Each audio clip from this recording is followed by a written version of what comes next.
Back to news. Posani Krishnamurali అనారోగ్యం అంతా drama అని రైల్వే కోడూరు సీఐ వెంకటేశ్వర్లు తెలిపారు.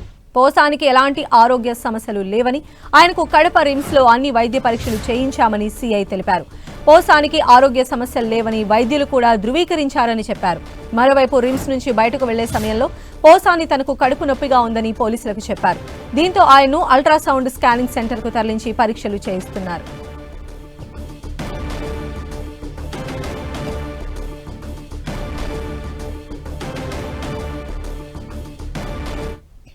పోసాని కృష్ణమురళి గారిని మొన్న నైట్ మేము అరెస్ట్ చేసి రాజంపేట సబ్ జైలుకు పంపించడం జరిగింది.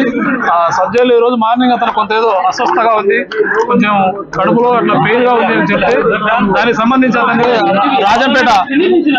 రాజంపేట ప్రభుత్వ ఆసుపత్రిలో చేర్చి అక్కడి నుంచి ఇక్కడికి కడప రిమ్స్ హాస్పిటల్ నందు వైద్య పరీక్షలన్నీ కూడా నిర్వహించడం జరిగింది. ఈ వైద్య పరీక్షల్లో అతనికి ఎటువంటి ఆరోగ్య సమస్యలు లేవని, అతనికి కేవలం ఒక నాటకం ఆడి ఈ విధంగా చేశాడని చెప్పేసి కూడా తెలిసింది. కాబట్టి అతనికి ఎటువంటి ఆరోగ్య సమస్యలు లేవు, పూర్తి ఫిట్ గా ఉన్నాడు ఆరోగ్యంగా. కాబట్టి అతనికి ఎటువంటి సమస్యలు లేవు. అతనికి సంబంధించి హార్ట్ కు రక్త పరీక్షలు, ఈసీజీ, స్టమక్ అన్ని పరీక్షలు కూడా చేయడం జరిగింది.